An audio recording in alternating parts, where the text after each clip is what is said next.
Muy bien. Entonces, bienvenidos a su curso de diseño avanzado en acero. Eh, Está enfocado en el diseño sismo resistente de edificaciones.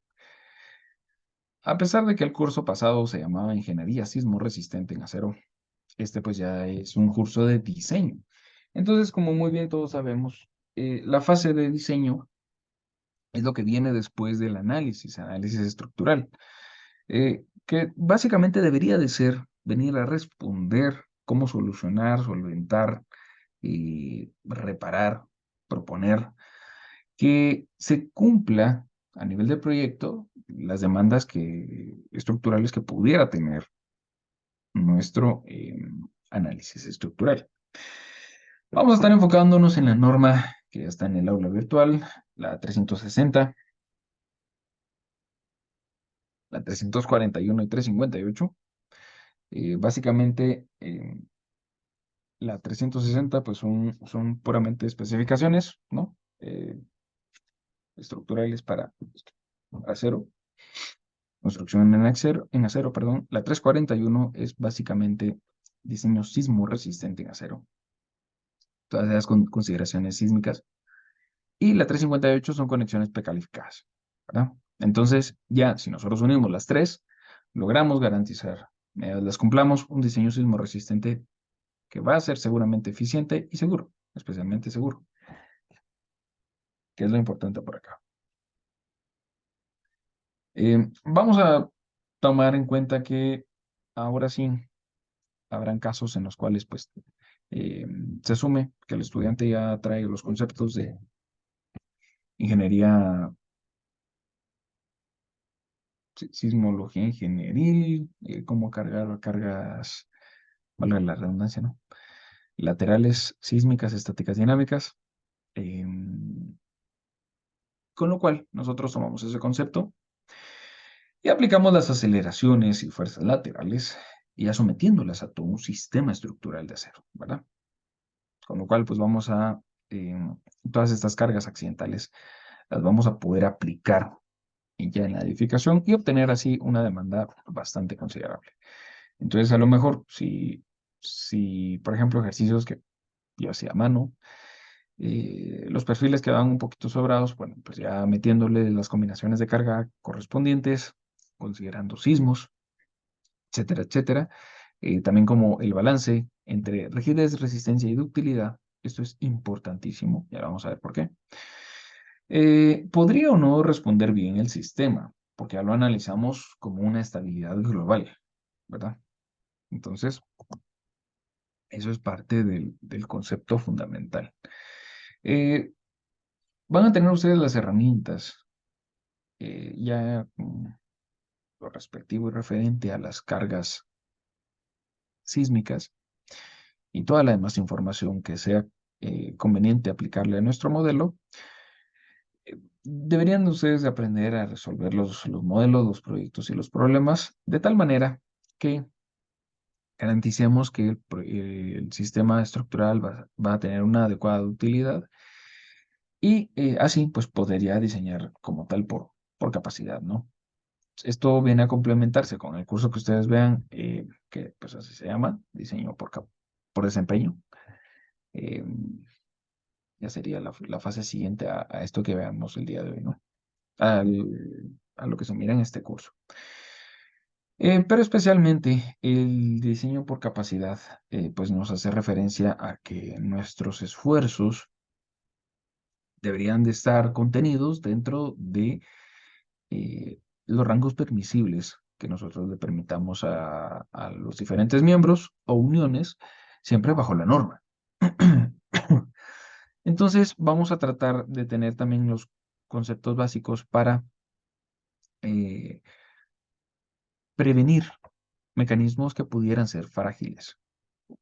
Tener la idea de cómo aplicar de manera adecuada los conceptos para garantizar que también estamos haciendo un diseño eficiente. Eso es lo más importante acá, ¿verdad?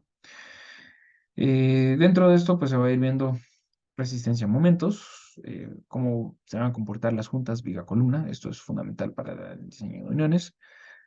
Zona de panel, uniones, otros, ¿verdad? Y eventualmente, pues ya aplicando la norma y demás, vamos a generar también algunos edificios que sean irregulares para poderlos castigar. Eh, Esperamos que pues ya ustedes eh, dominen el concepto de espectros de diseños. Y aquí va a haber algo bien importante que es qué factor de reducción de respuesta debo de yo tomar en base a la normativa que esté utilizando. Entonces, pues aquí es especialmente, como ustedes bien saben, en la NS3 nos da un cuadro para poder establecer qué puntos son los que nosotros debemos de contemplar. Pero si se van, por ejemplo, a la sección 4.4 de su normativa, pues ya ustedes ahí van a poder ir viendo que para los sistemas en acero cambia un poquito este punto, que es fundamental en la respuesta ante demanda sísmica, ¿verdad? Entonces, lo que nosotros vamos a garantizar es de que la estructura tenga, si nosotros le vamos a permitir tu utilidad, pues eso, ¿no? Que sea alta, mediana, o, perdón, alta, intermedia o baja.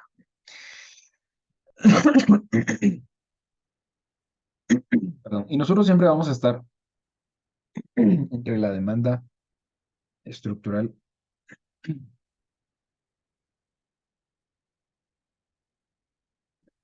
ante cierta fuerza aplicada a todo nuestro sistema estructural, eh, podemos tener y debemos de lograr un equilibrio entre las características y rangos elásticos que tenga nuestro sistema versus los desplazamientos que pudiéramos obtener. Entonces, cuando nosotros empezamos a aplicar, eh, vamos a ver por acá, si nosotros empezamos a desplazar mucho nuestra estructura, obviamente vamos a empezar a entrar o a manejarnos en un rango elástico. Sabemos bien que podríamos excedernos y llegar a lo que sería un comportamiento plástico. De aquí pues ya nace algo que ustedes sin duda irán a ver en el, o están viendo, o van a ver en el curso de diseño por desempeño, que son las rótulas plásticas. Eso ya es analizar mi estructura de manera plástica, ¿verdad? Pero si yo regreso aquí y retrocedo un pasito, estoy todavía en el rango elástico, versus mi desplazamiento, pues yo voy a tener siempre un comportamiento lineal. Pero nuestro diseño siempre va a estar gobernado por factores de seguridad, con lo cual nuestro rango de diseño debería de estar contenido dentro de ese factor de seguridad. ¿Sí? Entonces, aplicamos los factores correspondientes y vamos a estar siempre en un rango en el cual nuestro diseño se mantenga eficiente, cumpla y especialmente esté dentro de este rango elástico. ¿Qué pasa si yo me excedo y ya paso a un diseño plástico? Eh, pues en realidad, lamentablemente, estos son conceptos muy amplios que no darían tiempo de verlos en el curso, pero lo importante, y cuando llegamos a ese punto, es de que el acero tiene una especial característica, tal vez sobre otros materiales, y es de que tiene una alta capacidad de ser un material resiliente. Eso quiere decir de que es muy fácil, cuando yo tengo una edificación de acero, em, ante un evento de alta demanda sísmica, muchas cargas laterales, donde van a ocurrir, por ejemplo, rótulas plásticas, fallas plásticas, yo puedo permitirle al proyecto, al sistema estructural, que falle en ciertos puntos, como estos que le llaman fusibles, ¿no? Entonces, estos fusibles lo que permiten es garantizar que ahí va a fallar la pieza. Eh, y ya cuando ha ocurrido el evento, yo lo que puedo hacer es solamente reemplazar ese pequeño como cartucho, digamos, que se dedicó a fallar de manera plástica, pero lo hizo porque, digámoslo así, se echó el equipo al hombro, como se dice por allí, y se puede alcanzar ciertos puntos en los cuales falle cierta parte y permita que todo el resto del sistema sea mantenido de forma, pues, en su mayoría intacta. Va a depender mucho de la magnitud del sismo, ¿verdad? Pero es parte de.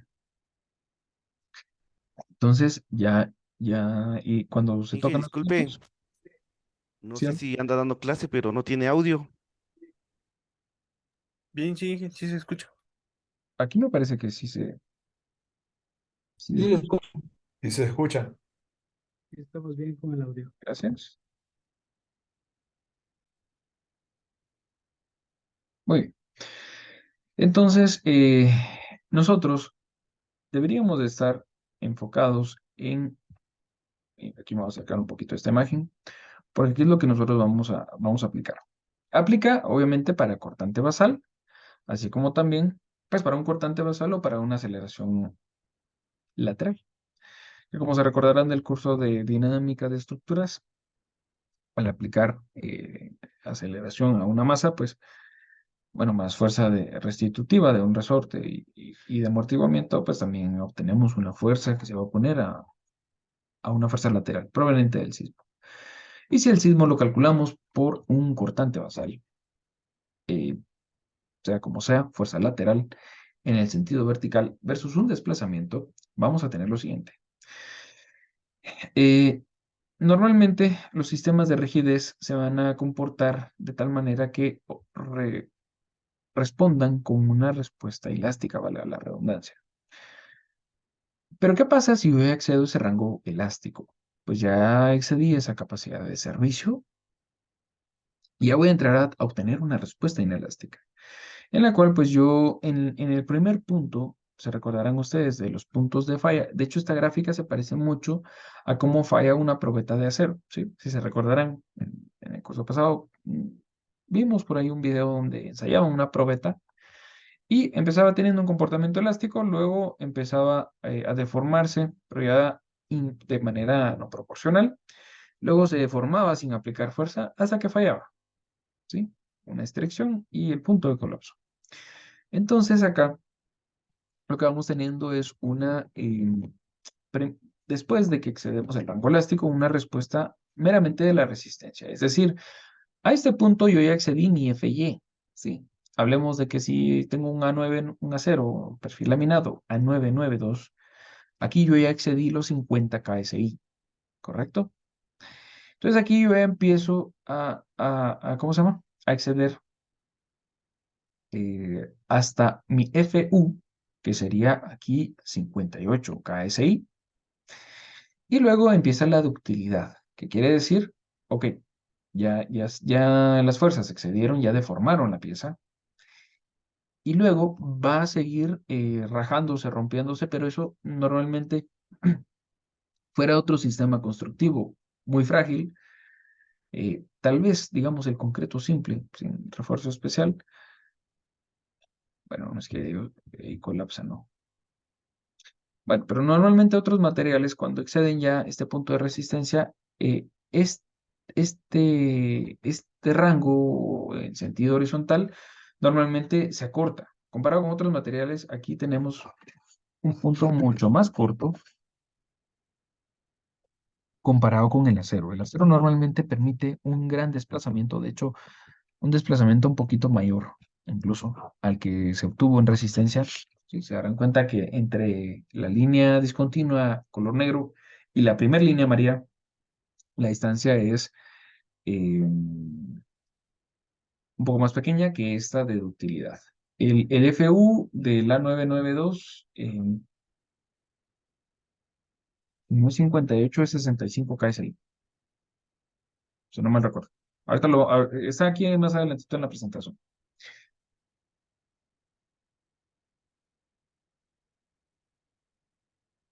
Entonces, vamos teniendo acá que cuando ya excedemos, antes de exceder, perdón, el FU, todavía se pueden controlar eh, de cierta manera los daños.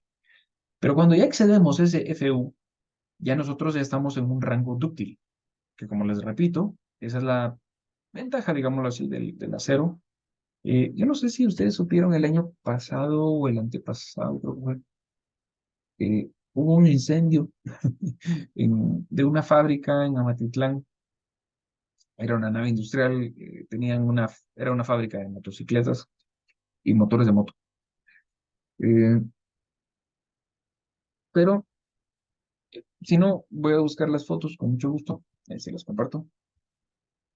Pero lo que me llamaba mucho la atención de ese proyecto fueron varios puntos. Por ejemplo, era importante ver que ahí hablamos de otro punto que va a ser importante ver más adelante, que es el tema del calor. ¿Qué sucede con mi estructura cuando está presente a, a temperaturas elevadas? Bueno, y lo que normalmente va a pasar es de que pues se van alterando un poco las capacidades resistentes aquí.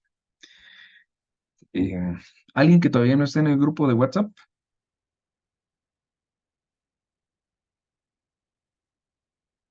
Ok, bueno, les voy compartiendo unas fotos por ahí y solo quiero, vamos a mostrar aquí un segundito rápido, forma rápida.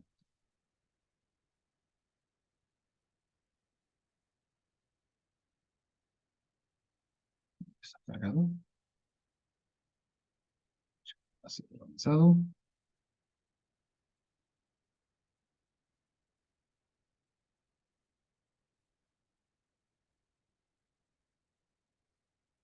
Entonces, no, que sí, así se está viendo. Bueno, ¿qué sucede?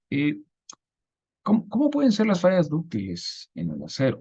Aquí, a pesar de que fue una causa muy especial en la cual la temperatura fue la que cambió el comportamiento del acero, de su respuesta, pero siempre el acero falla de manera dúctil. Eso es a lo que quiero llegar. ¿Qué quiere decir eso?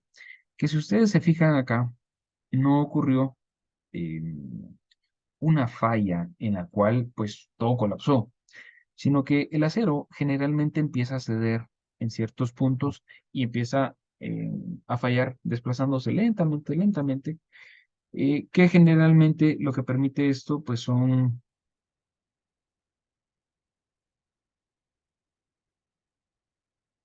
Aquí veo una imagen que me gusta para representar el concepto. No sé que me guste lo que haya pasado y otros.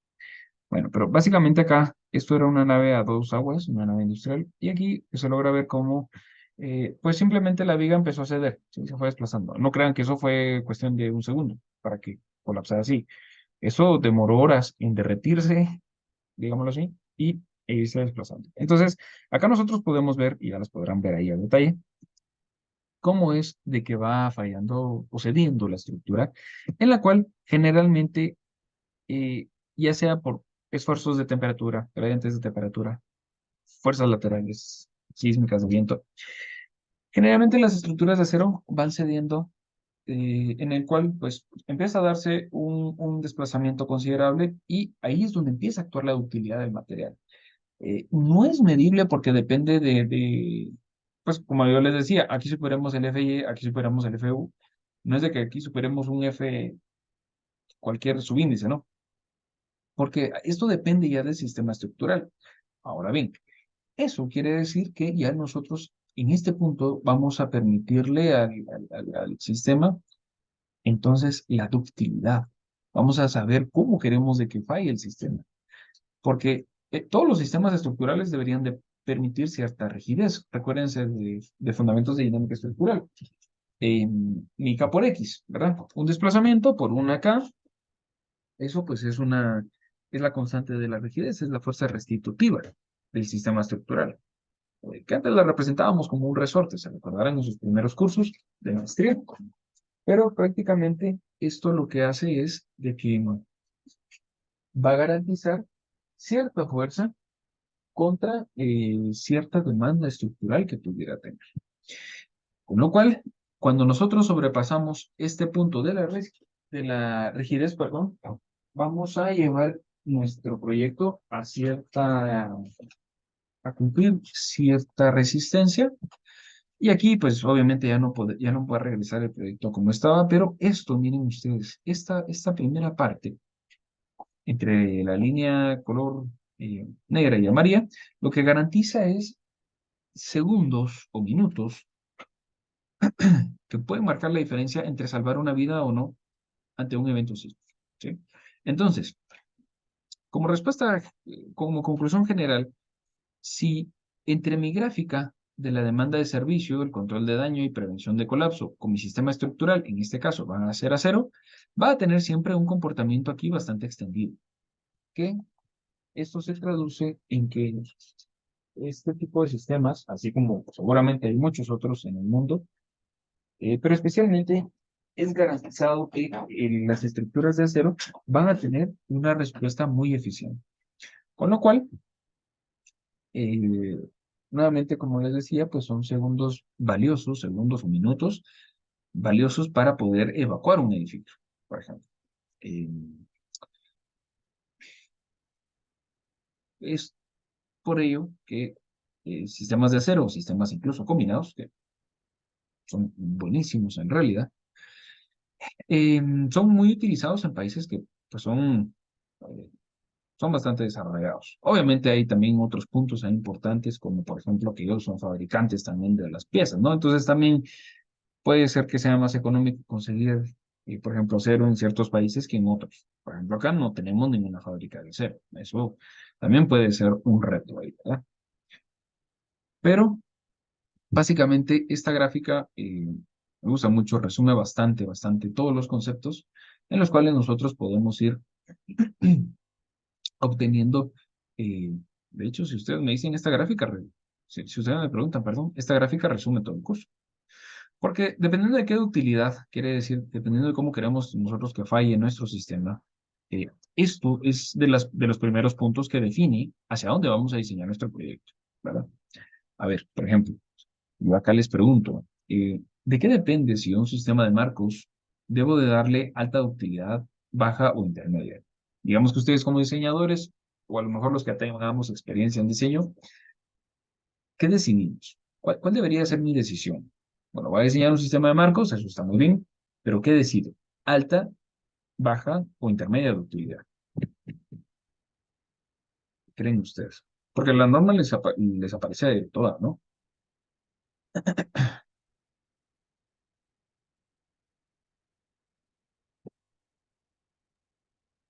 ¿Ya no sería el material con que se cuenta para el proyecto? Podemos hacer marcos de concreto y de acero en alta, intermedia y baja ductilidad. De No la sería. clasificación. No, buen día. ¿No tendrá relación con el tipo de conexión o anclaje que uno le haga a los puntos de concurrentes, ¿verdad? De columnas y vigas y anclaje a cimentación? Sí, digamos que eso ya es la consecuencia de la decisión que usted tomó. De la clasificación de obra, Inge. Correcto, de la clasificación. Pero, ¿cómo decido o cómo clasifico yo si mi obra va a ser baja, intermedia o alta? ¿No sería por la cantidad de desplazamiento que uno decida? Muy bien, ahí ya va un poco más enfocado, ¿correcto? Eso en realidad hay que ajustarlo, ¿verdad? Correcto. Va, miren pues. Permítanme, solo, disculpen ustedes, estoy buscando aquí la norma. Perdón, Brian, no sé si iba a decir algo. No, que solo se me ocurre por el momento que según el desplazamiento que decidamos de la obra, creo que es el tipo de utilidad que nosotros decidamos.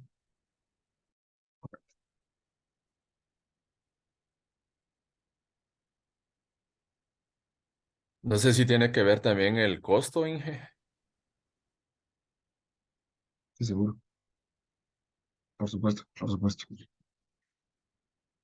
Vamos a ver. En este curso vamos a olvidarnos un poquito de la NS3, solo un poquito, porque también estamos en los primeros capítulos, pero,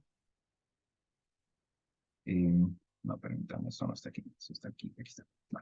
Por ejemplo, imagínense que estoy en mi página 16 de mi NS 7.5, estoy a punto de hacer un diseño de marcos y aquí viene de las primeras preguntas. Ok, tengo un sistema de marcos. Digamos que estamos haciendo las primeras fases de diseño. Estoy calculando mi sismo Y yo puedo definir si va a ser alta ductilidad. Voy a omitir el E1AD2. Puedo definir si es marco de ductilidad intermedia o de baja. A ver, Denis, ¿usted qué opina?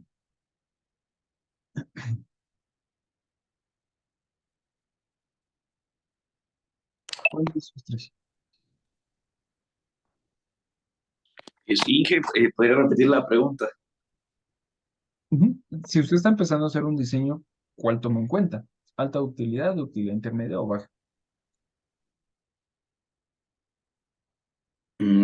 Pues yo comienzo con alta utilidad. ¿Por qué?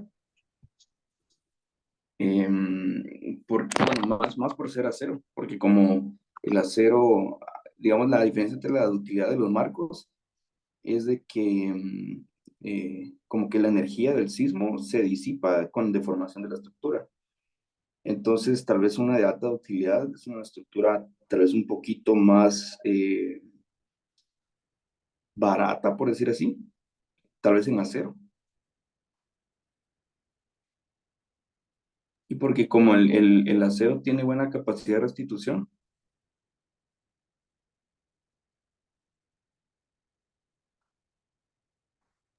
Bien.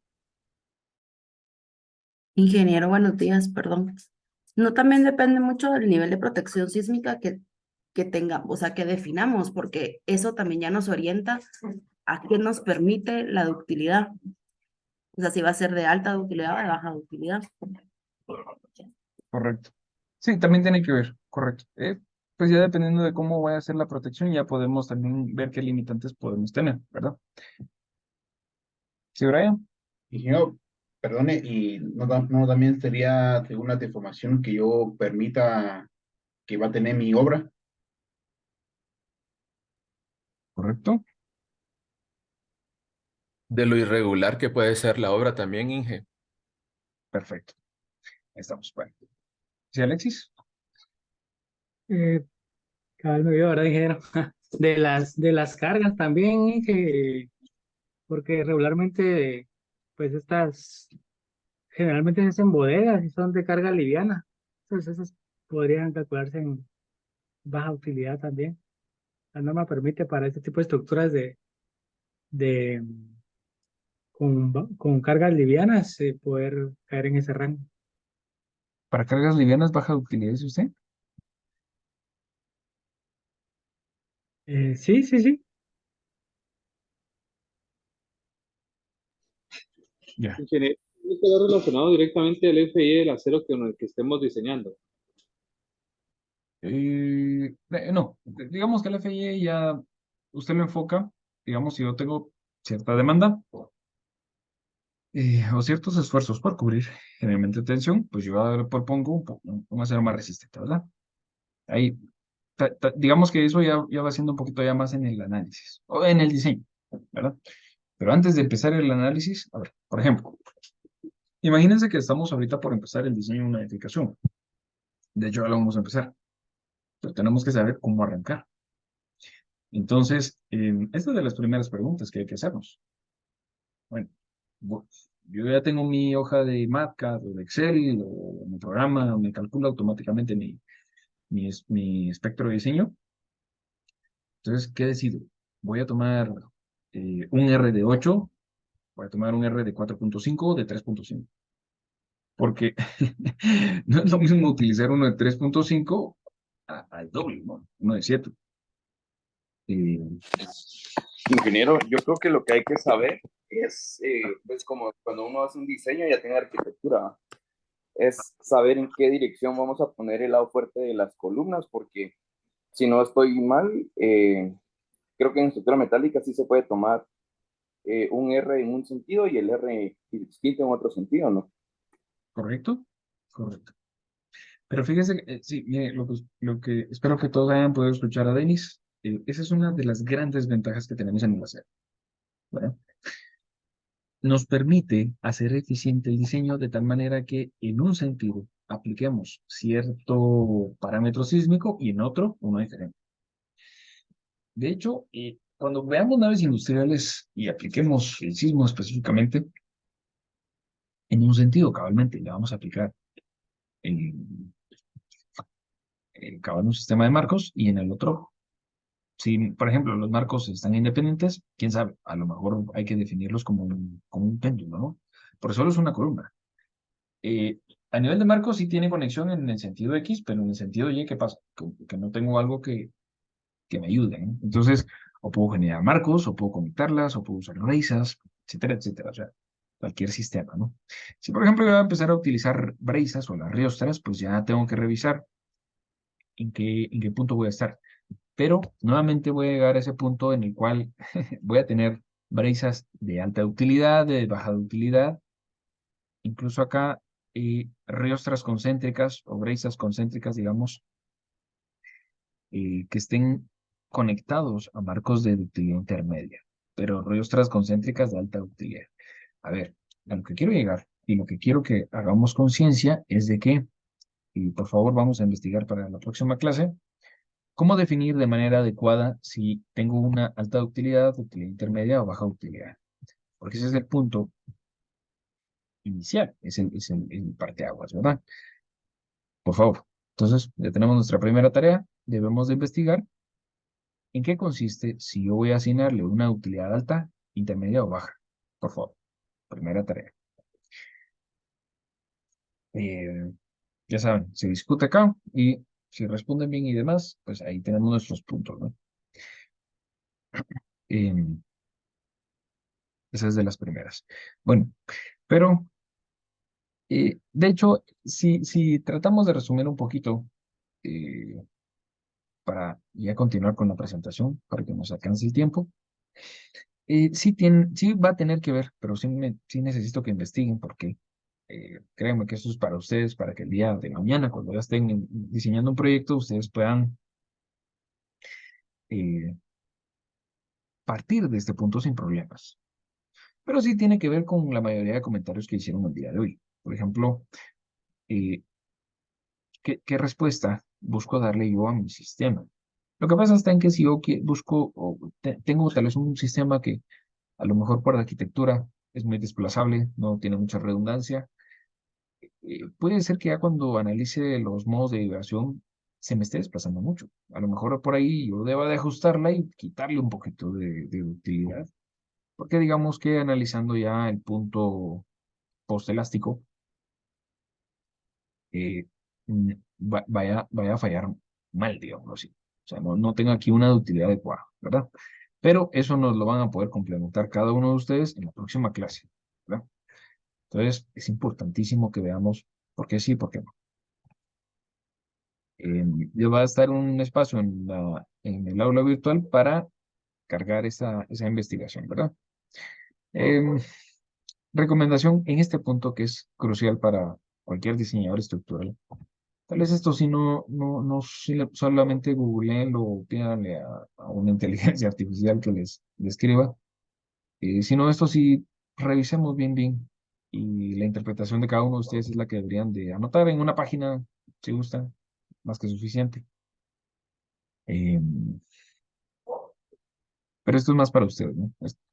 No es tanto por llenar una tarea, sino es porque sí es algo importantísimo. Y es que en el acero es muy fácil, con un par de puntos, darle, quitarle, eh, darle mucha de utilidad a un sistema, ¿verdad? O darle poca, ¿verdad? Bueno, entonces, seguimos por acá. Y ya si nosotros aplicamos en los conceptos que hemos platicado, eh, perdón, aquí me hizo falta. Y bueno, ¿qué pasa después de la utilidad? Ocurre el colapso, ¿verdad? Eso ya va a ser lo que ocurre de último. Pero a nivel de respuesta global de nuestra edificación, eh, nosotros vamos a tener siempre un comportamiento idealizado, pero cuando nosotros ajustamos y regresamos ese comportamiento elástico y lo ajustamos en base a las fuerzas de diseño, es decir, cargas mayoradas, disminución de resistencia de materiales, etcétera, nosotros regresamos el sistema a un rango que sea adecuado, ¿verdad? Entonces aquí ya tiene que ver mucho nuestros diferentes y otros parámetros. Tenemos el omega sub 0, el CD, que pues ya nosotros empezamos a ir contemplando pues dentro de esta respuesta que va a tener nuestra edificación, ¿verdad? Así nosotros podemos obtener de manera inelástica, ya cuando excedemos ese punto donde se, ¿cómo se llama? Se mantiene de forma elástica aquí un comportamiento casi lineal, y a todo el sistema estructural va a tener, pues, digámoslo así, si nosotros tenemos un marco que va a resistir ciertas fuerzas laterales, se va a desplazar un delta, una deriva, y eventualmente, cada vez que vayan ocurriendo rótulas en los puntos de falla, ya aquí estoy en un rango plástico, lo que va a suceder es de que cada punto que va fallando va generando un sistema como de mini colapso, ¿no? Va colapsando ciertos puntos y cada uno de estos puntos va haciendo una rótula. Puntos son color rojo. Que generan un comportamiento como se ve acá. O sea, ante más carga lateral, ya pasamos el rango elástico y empiezo yo a obtener rótulas que cada vez que pasa una rótula, si yo tenía una gráfica con una pendiente alta, cada rótula la baja y la baja y la baja y la baja. Hasta que empieza a generar esto que ya después de cierto punto va a ocurrir esto, que va a colapsar. Pero les digo, el colapso generalmente en este tipo de estructuras está mucho después, mucho desplazamiento después del rango elástico, porque no tienen fallas frágiles. El acero, esa es la gran ventaja que tiene. Y cuando ustedes logran comprender esto, logramos sacarle muchísimo provecho a las estructuras de acero. No falla de manera frágil, como otros materiales que si falla de manera frágil, ya ni siquiera se generan rótulas, ¿sí? Es decir, se quebró y ya no resiste nada.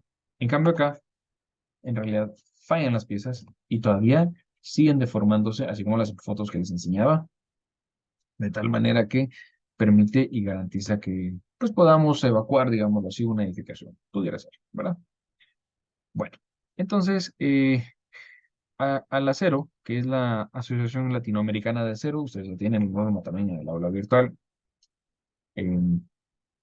Básicamente es un resumen bastante bueno de estructuras de acero. Que sea, pues yo les recomiendo bastante que puedan tener esa normativa. Ya la tienen ustedes ahí, o sea, siempre tengan en la mano. La última versión que yo les trasladé ahorita es la versión número 5, que es la publicada en el 2018. Entonces, básicamente, iban a tener ustedes muchas gráficas. De hecho, el capítulo 4 lo vamos a tocar ya en un ratito. Por ejemplo, así como las gráficas que nosotros vamos viendo aquí en la presentación, fueron extraídas de esta norma porque básicamente nos da puntos esenciales para nosotros poder tomarlos en cuenta dentro de nuestro diseño, ¿verdad? Hay un pequeño resumen por acá, que básicamente es qué etapa vamos a tener nosotros. Eso está en la página 46, por si quisieran ubicarlo en su libro. Es la sección 2.5. Sí, procedimiento general para el diseño sismo resistente según normativa ASC, ¿verdad? Entonces está en el capítulo 5, página 46. Es este extracto. Y lo que vemos es acá cómo deberíamos nosotros de actuar a nivel reglamentario en el diseño sismo resistente, ¿verdad? Entonces tenemos análisis de carga. Aquí evaluamos cómo va la acción sísmica, estática, dinámica, etcétera, etcétera. Una evaluación de regularidad estructural. Recordemos que siempre si vamos a tener alguna irregularidad hay que castigar a la pobre estructura. Ella paga los platos rotos. Bueno, en realidad es el diseño arquitectónico. Con respecto ahí a los diseñadores, si a veces tenemos un poquito de irregularidad por cumplir ciertos diseños, podemos llegar a rozar ese punto donde vamos a tener que castigar la estructura por irregularidades. Entonces siempre es bueno, como toda planificación, que se trabaje de la mano, ¿verdad? Para que podamos evitar. Mire, pues, a los arquitectas que estén involucrados en la fase de diseño, fíjese que está bien la propuesta, está bastante bien, junto con el cliente, obviamente, Pero fíjese que si usted propone tal vez un eje más de este lado, o tal vez reducimos un poquito la longitud de este, o acortamos un poco este sentido, o ajustamos aquí, o alargamos esto, o sea, cualquier ajuste. Ya el producto del diseño arquitectónico final no va a necesitar castigarse tanto con irregularidades, ¿verdad? O mire, está bien, tenemos una forma de L en planta, pero si le colocamos una junta y desconectamos las dos edificaciones y consideramos las derivas de cada sentido, a lo mejor se pueda solucionar. Bueno, esto también hay que investigarlo a fondo, porque esa forma de L es bien complicada de trabajar, ¿verdad? Pero, bueno, ya cuando nosotros evaluamos en dónde estamos parados y qué debemos de realizar, procedemos a analizar estructuralmente. Ya empezamos a ver cómo van nuestras derivas y empezamos a diseñar por capacidad que las piezas cumplan la demanda que tienen y algunos requerimientos especiales como qué conexiones debemos de utilizar. Y bueno, aquí les adelanto, dependiendo del tipo de marco que nosotros tengamos, así va a ser el diseño de la unión, ¿verdad? Eso lo mencionaba uno de nuestros compañeros. eh, Uno puede restringir mucho en una estructura de acero con una muy buena unión. O todo lo contrario, si uno necesita libertad, también puede dejar casi completamente libre y solo transmitir carga axial, carga lateral, solo torsión, solo momento, etcétera, etcétera. Aquí más adelantito vamos a ver que tenemos la escultura famosa de uniones, que la pueden ver en un par de universidades también. A lo mejor los que han salido vamos a ver, en la de Landívar la he visto, creo que en la del Valle también está, y no estoy seguro si la tienen en la mar, no estoy seguro. Creo que alguien me hace el comentario, pero desconozco. Pero ya vamos a ver cómo está ese punto, ¿verdad? Em, Cuando nosotros vayamos a diseñar por capacidad, que es especialmente estos dos puntos que nosotros tenemos acá, nosotros siempre vamos a deber de proponer componentes o mecanismos dúctiles. Quiere decir de que la resistencia última debería de ser menor o igual a la resistencia de diseño. Quiere decir la resistencia nominal por un factor phi, ¿correcto? Entonces, ya con ello, vamos ajustando nuestra estructura. El detallado para asegurar el comportamiento dúctil. El único, yo no le llamo inconveniente porque a mí de hecho me gusta mucho, pero la única característica especial que sí tiene esto, bueno, pero creo que cualquier otro proyecto, pero los sistemas de acero pueden llegar a tener tal vez un poco más de detalle porque son más piezas y más partes las que hay que detallar. Eh, pero es parte de diseñar de manera óptima. Hay que revisar también qué componentes frágiles o protegidos por la capacidad pudiéramos llegar a tener según la resistencia requerida en función a las acciones sísmicas con, o ya sea bien, una sobreresistencia o acciones sísmicas limitadas por capacidad. Para ampliar un poquito esta gráfica, les recomiendo nuevamente leer la sección 2.5 de Al acero. Este extracto fue tomado de la versión 2018, la que tienen en su aula. Y, bueno, estas gráficas también aparecen, yo creo que ahí mismo o más adelante, pero prácticamente nos indican cómo debería de ser el comportamiento de la estructura. Eh, si vamos a tener siempre posterior a un rango elástico, cómo va a ser esa fluencia progresiva eh, del material y del sistema, de hecho, para que posterior a que lleguemos a un desarrollo de mecanismo plástico, que son las rótulas, que ya van siendo, perdón, estos puntitos que vamos teniendo acá, en estos lados, podamos garantizar que, miren ustedes, aquí va a haber bastante desplazamiento, muchísimo desplazamiento, de hecho se desplaza tal vez 3 veces más que en el rango elástico, siempre por cargas, digamos un corte basal, puede ser cualquier carga lateral, pero previo a llegar a un colapso progresivo. Creo que este punto ya está bastante claro, ¿verdad? ¿Y de qué depende esto de que podamos o no permitirle bastante rotación también a una estructura, que tanta utilidad puede tener? Pues mucho tiene que ver cómo van a ser las uniones. Y aquí vamos a ver algo que cuando toquemos la parte de uniones, vamos a ver cómo puedo yo garantizar que mi unión sea o una completamente restringida FR. Que yo recuerdo que uno de nuestros compañeros la mencionaba en la clase pasada. Y ahora para terminar de aclarar las dudas relacionadas a este punto, ¿qué significa eso? Que cuando yo tengo aquí un momento aplicado a mi unión, ojo, aplican solo uniones al momento, ¿no? A corte no, esta no, solo es una carga acortante, ¿verdad? Y esas no entran acá. Pero si yo voy a trasladarle momento a mi unión, bueno, es que el acero les permite. En realidad el concreto también les permite, pero sí tiene un detalle un poquito laborioso en obra. No es imposible. De hecho, he visto un par de edificios acá que sí, sí han logrado desconectar bien las piezas y, bueno, cumplir con el diseño. Me han respondido bien. Pero en cuanto a momento en acero, nosotros podemos restringir completamente el desplazamiento o dejarlo como una articulación. Entonces, la articulación, como nosotros bien sabemos, anula el momento antes de llegar al elemento principal, que pudiera ser una columna o una viga principal. Eh, pero puede ser completamente restringida, con lo cual la reacción de esto va a ser casi un 100% en un momento, que no es que el 100%. Pero ¿cómo se diferencian en qué tanto vaya a rotar una unión de otra, ¿verdad? O parcialmente restringida, que es una intermedia, ¿verdad? Pero ya lo vamos a ver a detalle cuando lleguemos a ese punto.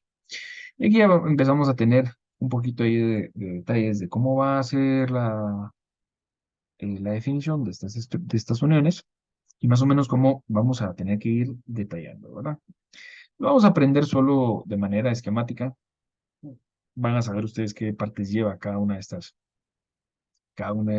uniones, pero eh, hay muchas formas. Incluso ISS tiene ¿cómo se llama? Tiene un, ¿cómo se llama esto? Es un Instituto Nacional del Detallado en Acero, ¿sí? Entonces, con ello pueden ustedes también ver ahí cómo les proponen básicamente las normas, ¿verdad? Muy bien. Entonces, aquí tenemos cómo van a ser las normas 360, 341 y 358. Y aquí tenemos Eh, la 360 son las especificaciones, esa ya la conocen. Aquí está la 2010, esa pasó a la 2016 y ahora pues, les presento la 2022. Ya se las compartí también, están en el aula virtual. Las 2010 en realidad no se las compartí, ya son, ya pasaron mucho tiempo. La 341 que veíamos van a ser para provisiones de carácter sísmico, sismo resistente, así que debemos de tomarlas en cuenta. Aquí vemos lo que serían este, compacidad en secciones, dimensiones, características de los materiales, etcétera, etcétera. Eh, Básicamente lo que vemos en el curso pasado. Y ahora más nos vamos a enfocar en este curso, en estas. O sea, cómo responde el sistema estructural ante la demanda. Y de último vamos a ver conexiones precalificadas, porque estas especialmente aplican para marcos especiales e intermedios, ya lo vamos a ver, y para ordinarios no pide ISS conexiones precalificadas. Entonces es un poquito más fácil, ¿verdad? ¿Y qué consideraciones generales tenemos en la norma? Pues aquí viene lo importante. En la norma 341, perdón. Aquí viene lo importante. Vamos a ver. ¿Cómo se llama? Las piezas estructurales para eh, que se esperan en el diseño según la norma son, por ejemplo, placas A36 para perfiles, perdón, perfiles rolados en caliente A36, A572, A913, ¿sí? Que son como los más comunes, A992, perdón, que son como los más comunes acá en nuestro medio, ¿verdad? También tubería A500, grado B o C, es decir, esto, yo no sé si han tenido la oportunidad de ver algún proyecto que tenga tubos, pero esto ya les da a ustedes una idea de que no podemos permitir tubería ASTM A500 grado A para cumplir con la ISC 341. Entonces, es importante que se tome en cuenta, ¿verdad? Después de ahí, tal vez de las más comunes, A500, el grado B, grado C, obviamente así va siendo el costo, lo complicado. A53 pudiera ser, estas dos no son tan comunes. En placas, aquí sí, A36, que es el pan nuestro de cada día, en estructuras de acero. A572, que en realidad estas son las placas que normalmente se comercializan acá en Guatemala en su grado 50, es lo más común, grado 42. Generalmente cuesta lo mismo que la 50, casi no se comercializa por lo mismo. Y 55 es complicado conseguir. Pero si se consigue, la que más es fácil de conseguir sería una A572 en grado 50, ¿verdad? Si alguna vez, vamos a ver, aquí no aparece porque no corresponde a las normas de edificaciones, pero si también ven puentes en acero, la que hay que aplicar es la A702, ¿sí? A702. Tiene una característica especial ahí con la corrosión, ¿verdad? Por eso y gradientes de temperatura. Bueno, en barras también podemos tener A36, ¿sí? A588. Y hay unas como láminas que son pues ya un poquito más delgadas, que en realidad estas tienen poca aplicación acá en nuestros medios, ¿verdad? Vamos a ir viendo cómo aplicar estos diferentes valores dependiendo de la estructura, del material, perdón, que nosotros tengamos, donde y el FI y el FU que nosotros aplicábamos anteriormente, ahora eh, deberíamos, o pues como ese punto último antes de exceder mi FY,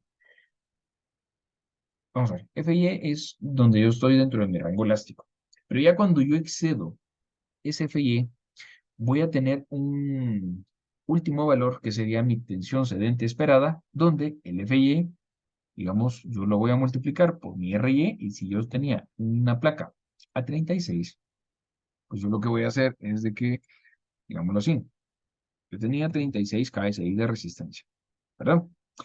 Pero este es el último esfuerzo antes de yo exceder mi rango elástico. Pero si yo vengo y lo multiplico por mi RY, que es 1.5, lo que me permite la norma es de que la tensión cedente esperada se va a dar hasta los 54 KSI.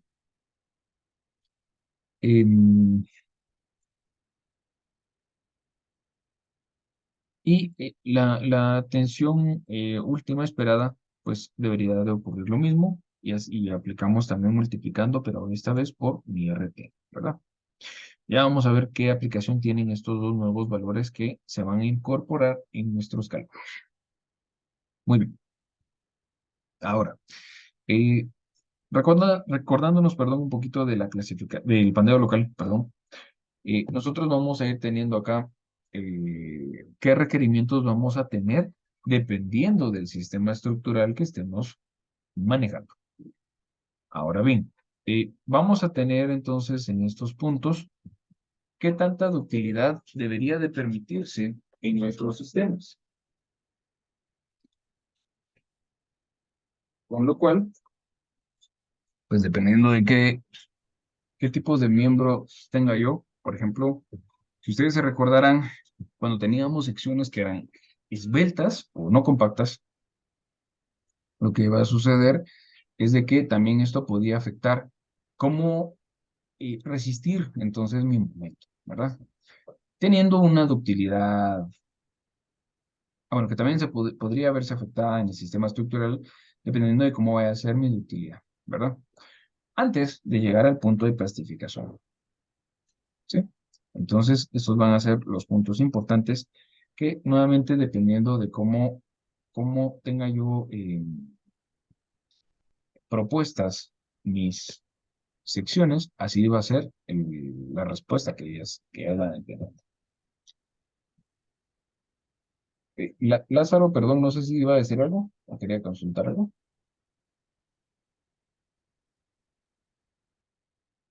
¿No? Muy bien. No, ingeniero, se me activó el micrófono. Muy bien. Ok. Entonces, eh, eso sería en cuanto a nuestras secciones, ¿verdad?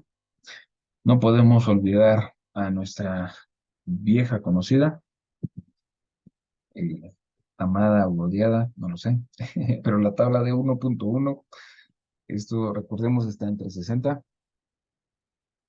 eh, donde aquí pues vamos aplicando algunas limitantes para clasificar nuestra sección. em, pues va a ser la relación que yo pueda tener entre espesores y dimensiones de mis diferentes perfiles para clasificarlos como, eh,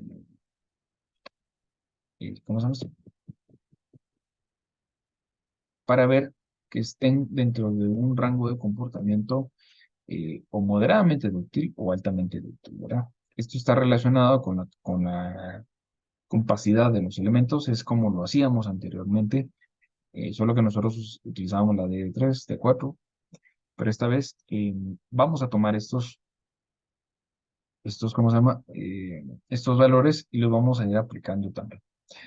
Siempre para determinar si tenemos un pandeo local, ¿verdad? A continuación, recordemos que siempre hay que revisar qué tenemos aquí en la primera columna, esa que casi se esconde. Si van a ser elementos no rigidizados o rigidizados, ya sabemos que los rigidizados en un perfil W es el ALBA, y los no rigidizados son los patines, ¿verdad? Y la descripción que ahí aparezca, más la que yo recuerdo que alguien nos compartió muy amablemente una de estas tablas en español, también nos puede ayudar. Bueno, vamos a tener que ver cómo se va a comportar también la soldadura, por supuesto. Tenemos que revisar, bueno, va a ser una clase un poquito rápida esa de los tipos de soldadura y cómo interpretarla, porque más me voy a enfocar en el diseño de la soldadura como tal. Formas de aplicación hay muchas, muchísimas, manuales, automáticas, mecanizadas, etcétera. Pero dependiendo de cómo vaya sucediendo una u otra, así será entonces la forma de aplicación, ¿verdad? Y no todas aplican para todos los sistemas. Muy bien. Entonces, vamos a...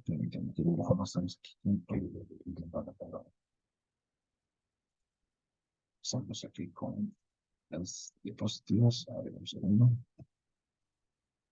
Están las estructurales.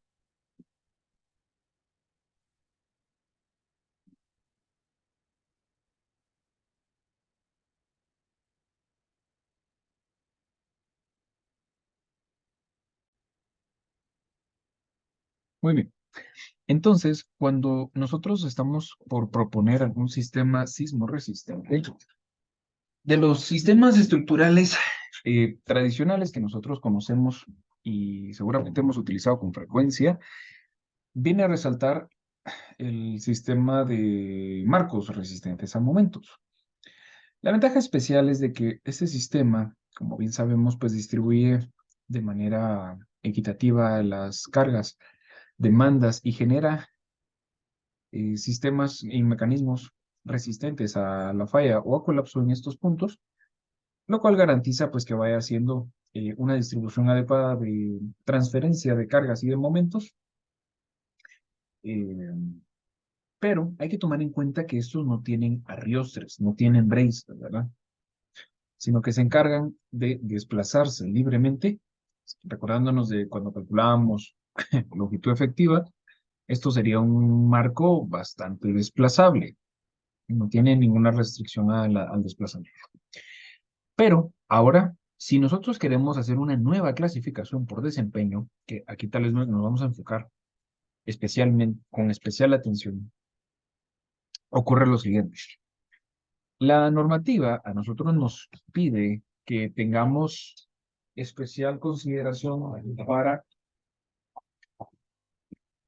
precisamente el desempeño ante regiones altamente sísmicas. ISC, de hecho, para sistemas de edificaciones, nos pide que como notan ustedes acá, en zonas de alta sismicidad, utilicemos marcos SMF, Special Moment Frame, eh, que básicamente tienen un control, tienen un poquito más de restricción, tienen un estricto control en realidad con fallas frágiles. Estos generalmente se diseñan tomando en cuenta todos los diferentes aspectos de las piezas, compacidad en secciones, uniones, disposición de elementos, desplazamientos, rotaciones, etcétera, etcétera, de tal manera que se pueda garantizar que vamos a permitir que la estructura pueda incursionar en el rango inelástico con una excelente ductilidad y una muy buena disipación de energía. Ya que este sistema, eh, por las mismas exigencias que tiene dentro de su fase de diseño, contempla muchos otros factores que tal vez los otros sistemas no. Entonces, cuando nosotros utilicemos Special Moment Frames, sabemos que estamos proponiendo un marco que va a ser dúctil, resistente y con un buen comportamiento plástico para regiones de alta sismicidad. Los pórticos intermedios, que serían los IMF, Intermediate Moment Frames, estos tienen una ductilidad moderada. Aquí lo que se trata es limitar, generar esas fallas frágiles. Están, según la norma, para zonas de moderada sismicidad. Y a los que son para zonas de baja sismicidad pudieran ser los ordinarios. Los Ordinary Moment Frame, que van a ser diseñados para que tengan principalmente un comportamiento elástico, ¿verdad? Tienen una capacidad relativamente limitada de incursionar en el rango inelástico y disipar energía. No necesita, perdón, aquí se me fue una E, no está diseñado para mayores exigencias sísmicas, no necesita conexiones precalificadas. Tengo por aquí una imagen que me gusta mucho cómo grafica eh, la rotación de las uniones.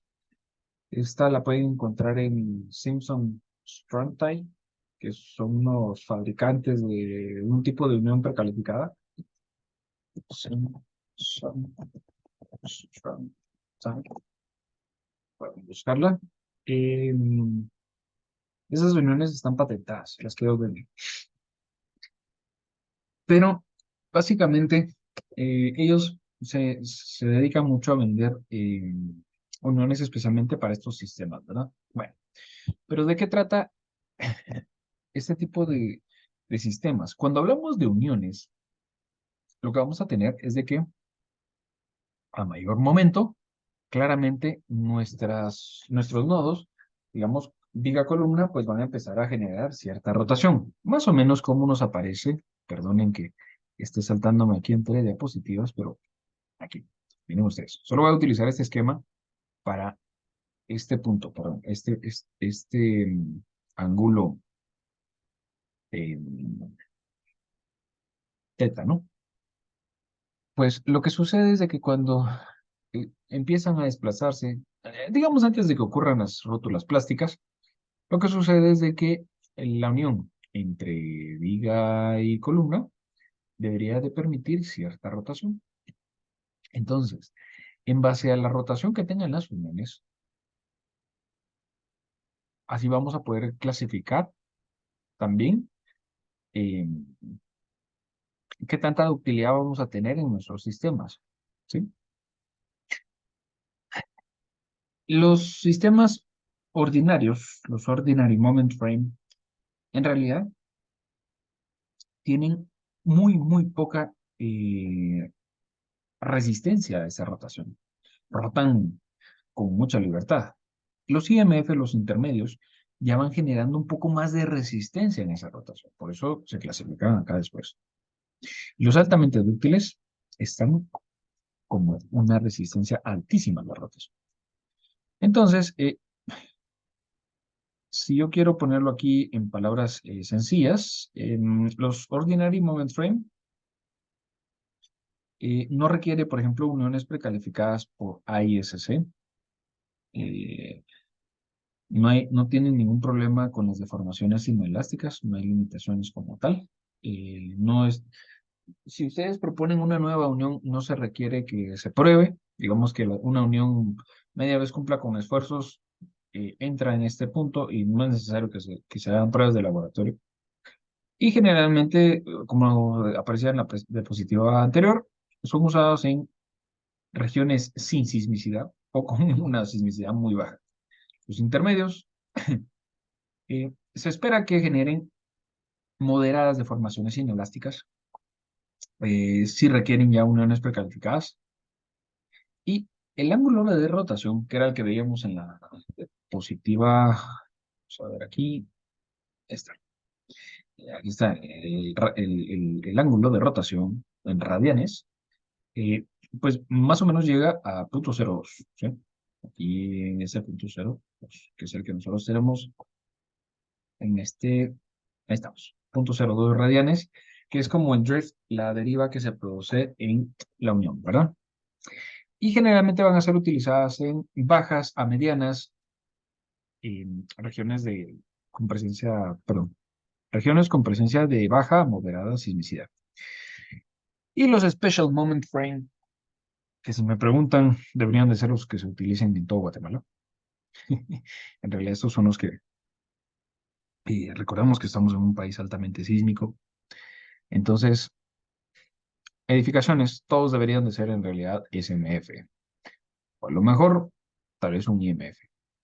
Los Ordinary Moment Frame, en realidad, a pesar de que la norma nos dice que sean para estructuras bajas o sin sismicidad, a lo mejor tal vez pequeño. Pero también yo podría decir de que la norma no restringe este aspecto, así que tal vez se podría utilizar para estructuras, basándonos en la clasificación de importancias, pudiera ser. Esto, ojo que igual hay que esperar a que nos dice la norma esta edición que salga, pero podría ser que también para obras que sean de importancia utilitaria, ¿no? De la última, las que no son tan importantes. Las que no son esenciales, no son importantes, eh, pudiera ser, pudiera ser. Pero especialmente para obras ordinarias, importantes, no se diga esenciales, sin duda, casi que siempre vamos a estar clasificándolos en este punto. ¿Por qué? Bueno, pues porque van a ser las que típicamente se utilizan en regiones de mediana a alta sismicidad. ¿Sí? Y bueno, generalmente estos son los valores tomados de ASCE, pero recordemos que aquí es también por ahí siempre la toma de referencia, así que miren ustedes en qué varía. ¿Sí? El omega sub 0 siempre es 3, claro, pero el valor de R, factor de reducción, de respuesta, em, pues va cambiando un poquito aquí, ¿sí? Va siendo diferente al igual que CD. ¿Y qué sucede con, perdón, también estos puntos que nosotros tenemos en nuestra norma? Pues lo que sucede es de que la norma GIES pide que nosotros cumplamos con AISC, perdón. Con lo cual, vamos a ver, configuraciones que sí tienen que ser edificios, vamos a ver por acá, el curso está enfocado en edificios, ¿no? Así, entonces, estamos en la página 16. Entonces, básicamente debemos de cumplir con AISC. Miren que seguramente para el próximo año esto ya va a estar actual, la próxima edición de AGIES, seguramente esto ya va a aparecer con su versión 22, seguramente.